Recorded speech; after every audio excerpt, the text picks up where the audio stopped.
There is a kids movie that teaches us all about our emotions, and that movie is Inside Out.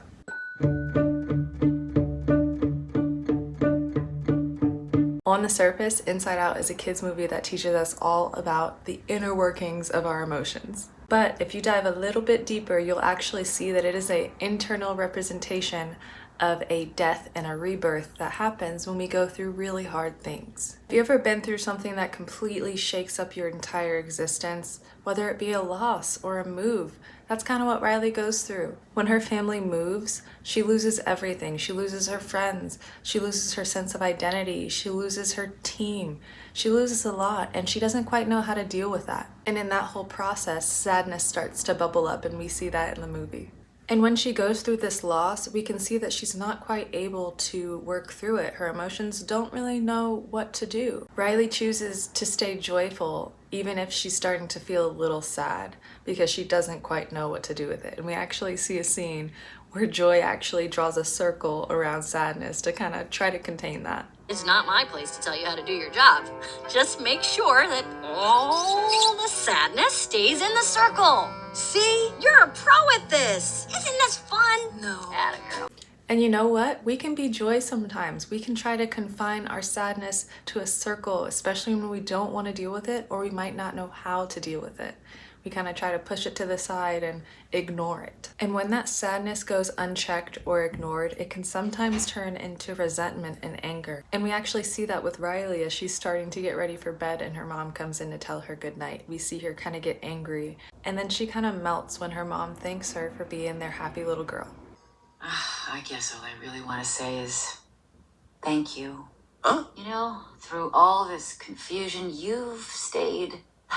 Well, you've stayed our happy girl. Your dad's under a lot of pressure. But if you and I can keep smiling, it would be a big help. We can do that for him, right? And in that scene, it really shows us how adults can sometimes ask a bit too much of kids without really even knowing it. Her mom didn't know what Riley was feeling because Riley had that mask on of everything's gonna be fine. And when Riley was about to slip that mask off, her mom kind of asked her, hey, thanks so much for staying happy, and can you keep doing this for us because it's really hard. And of course Riley's gonna say okay because she wants to do anything she can for her parents. But this can be kind of detrimental for kids growing up, and they learn that keeping that mask on is what's best and what's wanted and what's needed for their parents to feel okay in their own lives. Whoa. Well. Yeah, sure. What did we do to deserve you? Mwah. I love this scene so much because it depicts so well what it looks like for someone to have a mask. I know masking is something that is talked about a lot in this day and age, but this is a perfect example of what masking can look like, of when we have emotions and we want to express them, but we might not know how, or we might not be given the space to express them, but then we stuff them down because we want to appease other people. And this really isn't a healthy thing to do, especially in the long run, because then you have adults who are walking through life masking, not really sure how to let out their true emotions, not feeling comfortable with their emotions, and that creates a lot of mental health disturbances. And we can actually see the destruction in the movie. As the movie goes on, different islands of Riley's personality kind of start tumbling down. There's Family Island, there's Friendship Island, there's Honesty Island, and we see all of those islands tumble down as Riley's inner workings start to collapse. Each time one of those islands falls, it falls because externally Riley sees a disconnect. How can Family Island be something that she holds dear and near if her family isn't there for her? How can Friendship Island be something that is alive and well when she doesn't really have friends? How can Goofball Island be running and stay goofy when she doesn't feel goofy, when nothing is making her feel goofy? I love how we can see that representation of when our external world is not reflecting our internal world starts to collapse. This is the process of Riley closing, and we can sometimes do this too. When our desires, our internal desires aren't met externally, we start to shut down. We start to stop reaching out to those people that we love. We start to not really believe in the desires ever being a reality for us. And I love how this movie really depicts that internally and how the collapsing of our internal world is really a response to our external world not being what we would like it to be. A beautiful turning point in this movie is when Joy witnesses Sadness comforting Bing Bong. In this next scene, Bing Bong had just lost his spaceship wagon, and he's really having an emotional reaction to that. Hey, Bing Bong, look at this. I'm sorry they took your rocket. They took something that you loved. It's gone. Forever. Sadness, don't make him feel worse. Sorry. It's all I had left of Riley. I bet you and Riley had great adventures. Oh, they were wonderful. Once we flew back in time. We had breakfast twice that day. Sadness! It sounds amazing. I bet Riley liked it. Oh, she did. We were best friends. Yeah, it's sad.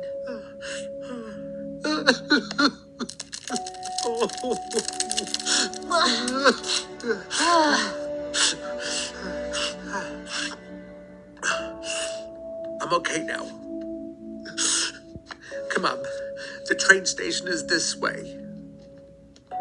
As we see, Joy initially tries to help Bing Bong get through his emotions by being silly, by trying to get him to laugh, but that really doesn't work. And what Sadness does that is amazing is this 3-step process that I think we could all benefit from using. First, she creates space for Bing Bong to talk through his emotions, to talk about what's going on, why he's feeling the way he's feeling.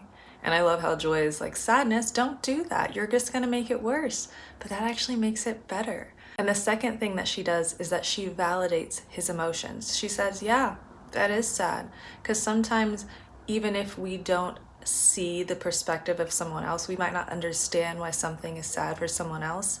That validation of, yeah, your emotions are valid and that is sad to go through, helps tremendously. It helps us work through our emotions and it helps us to accept our emotions. And then she comforts him.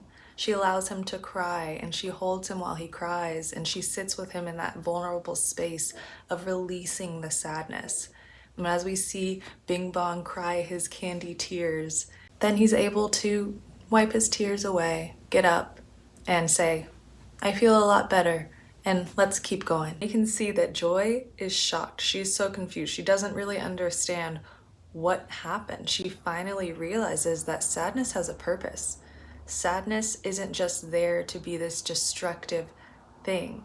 Sadness can actually help sometimes. This point is driven home in the next clip. She wanted to quit.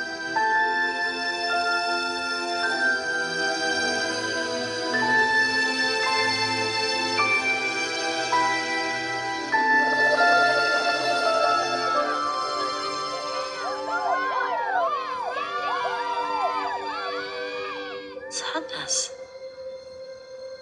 Mom and Dad, the team, they came to help because of Sadness.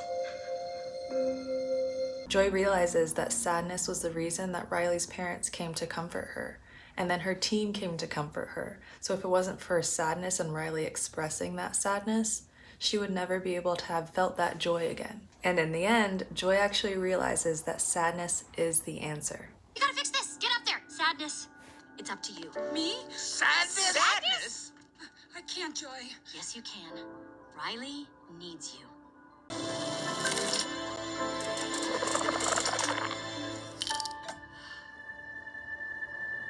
Riley tapping into that sadness allows Riley to unlock that idea of running away and want to go home and talk to her parents. And in this next scene, I think it is beyond beautiful the way that Riley's parents respond when Riley returns home. I know you don't want me to, but I miss home.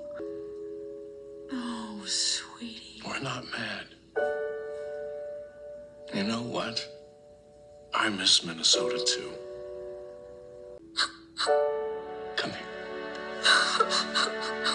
If you think about it, some parents would not have responded in this way. I mean, your kid just ran away, they stole your credit card, they purchased a ticket. You're probably scared, you're probably worried about that kid, and sometimes that can come out as angry towards the kid and why would you do this? But that's not what Riley's parents decide to do. They decide to actually show their concern and hold space for Riley's emotions. And they were able to do what Sadness did for Bing Bong. They held space for Riley to open up and to talk about what was going on with her. Then they validated her feelings, letting her know that, yeah, they missed home too. And then they comforted her. They allowed her to cry. When Riley's able to release those emotions, you see her take this big, deep breath. And here we see that Riley's sadness turns into joy, creating the first mixed emotions core memory. One of the best things that parents can give to their kids is the gift of emotional intelligence. Teaching kids how to regulate their own emotions is priceless. It doesn't just help them in childhood, it helps them as adults too.